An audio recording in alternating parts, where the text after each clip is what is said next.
All right, this one we're going to be looking at solving using a second strategy called elimination. So this is another algebraic technique and our last technique. And if you have the notes, you'll notice I've skipped over some of the word problems, but I'm going to go back to those after we know both techniques. And then you can decide, based on the equations that you write, which technique is better to use. All right, so if we're solving by elimination, the first thing that we want to do is make sure we write both equations in this format. ax plus by is c. And this is called standard form. So when we wrote equations in standard form or in general form in linear functions, you probably thought, well, why even bother? That's not very useful for graphing. But now this is why that's useful. It's going to help us in this strategy. And then the next thing I want to do is multiply one or both equations by a factor to get the same coefficient for either x or y. And the signs can be different. Okay, so let's look at our example over here. So writing both equations in that form, that's already been done in this example here. Now, I have to multiply both equations or one of them by some factor to get the same number of x or y. So I have multiple ways of doing this. I'm not going to show you both ways, but for example here, if I multiplied the second equation by 5, then I would have 5x and 5x up here. Okay, so that's one way. The other thing I could do is multiply this second equation by 2. And then I would get 2x, 6y, which would be the same as 6 there. Okay, so those are your two choices. Let's just do this one because that's what I've got written down. So what I'm going to do is rewrite the first equation. 5x plus 6y is negative 6. That's not changing. That's staying as is. And now I'm going to double the second one. And I double every component, every part. So 2x plus 6y is 12. And now you can see here I have the same coefficient on the y values, which is what I want. And now I'm going to subtract this entire equation. So that's my third step. Subtract the equations, okay, or add the equations, and you'll see that in a minute, but not in this example,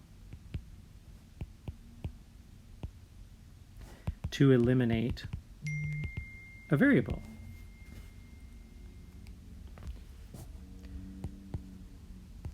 Okay, so if I subtract these, if I go back to my problem over here, 5 minus 2 is 3x, 6y minus 6y, that's disappeared now, that's eliminated, that's 0 y's. And negative 6 minus 12, be careful here, negative 6 minus 12 is negative 18.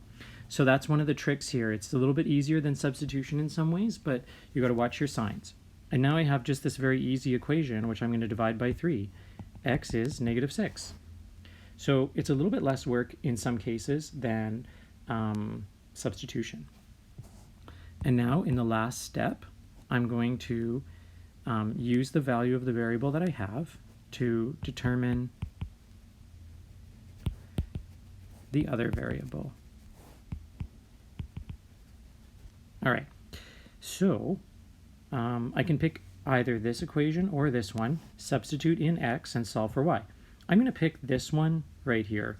So x, which is negative 6, plus 3y is 6. I'm going to add 6 to get 12. Divide by 3, y is 4. So there's my solution. The solution is negative 6 comma 4. Okay, here's another one for you to try. Their first step is done. They're written in that form, ax plus by equals c. But now think, if I wanted the same number of x's, what would I need to multiply this one by, and what would I need to multiply that one by? Maybe rewrite them over here, and then think, do I add or subtract? Okay, so maybe try and set those up, pause, and then we'll keep going. Okay, so maybe you'd multiplied this one by 3 and this one by 2 and got 6x plus 21y is 72. And down here, 6x minus 4y is negative 8. And then I would subtract this entire equation, which would be a great way to solve this, and you'll get the right answer if you don't make any mistakes. But let's think about this for 1 second before we go to that. What if I wanted to make the y values the same? I could multiply this one by 2 and get 4x plus 14y is 48, and this one by 7, and I would get 21x minus 14y is negative 28. And if I do that, instead of subtracting these equations, I would have to add them. So 4x plus 21x is 25x. How do I end up with 0 y's? I have to add these, right? 14 plus negative 14 is 0. If I did 14 minus negative 14, that would be 28y, and I don't want that. Okay? So that's kind of what's happening there. But let's go back to this strategy here, because I'm guessing that's what you set up. So 6x minus 6x, x is eliminated. 21 plus 4, right? Minus negative 4 means plus. 72 minus negative 8 is 80. And now you can see we're going to end up with a decimal here. 80 doesn't go into 25. So y turns out to be 16 over 5. Or if you prefer, 3.2. And now I'm going to go back and put it into the equation. And I'm going to pick this one. 2x plus 7y is 24. So 2x plus 22.4 is 24. Take this away.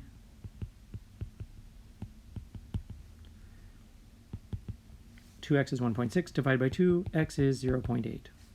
So here my solution is at 0.8 and 3.2. Okay? Here's the last one, where we're just doing the algebra. I'm going to look at those word problems in the next video. First thing I want you to do is write them in this format. Both, okay? So it's going to be moving them around a bit. See if you can do that, and then try and solve it. And then now I'll show you how to do it. So negative 7x plus 6y. I want x first, then y. This is negative, this is positive. Move this to the other side, minus 27. Our next equation, 2x plus 9y. Remember, if I switch sides, I switch signs. Negative 3. And now here, I'm going to make the y's the same. Maybe you chose to make the x's the same. We should end up with the same answer. It doesn't matter. So 3 and 2. And that's going to give me 18y and 18y. So I'm going to get negative 21x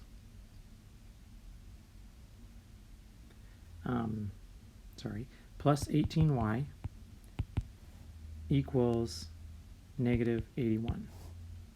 And down here I'm going to get 4x plus 18y is negative 6. I'm going to subtract these, negative 25x, and over here I'm going to get negative 75. So x is 3. All right, when I divide by that negative 25. And now y, I'm going to, well, I could even use this equation as it is. I don't even have to use one of these other modified ones. 2x, x is 3, there's 2x, plus 3 is negative 9y. So 6 plus 3 is negative 9y, 9 is negative 9y, divide by negative 9. Y turns out to be minus 1.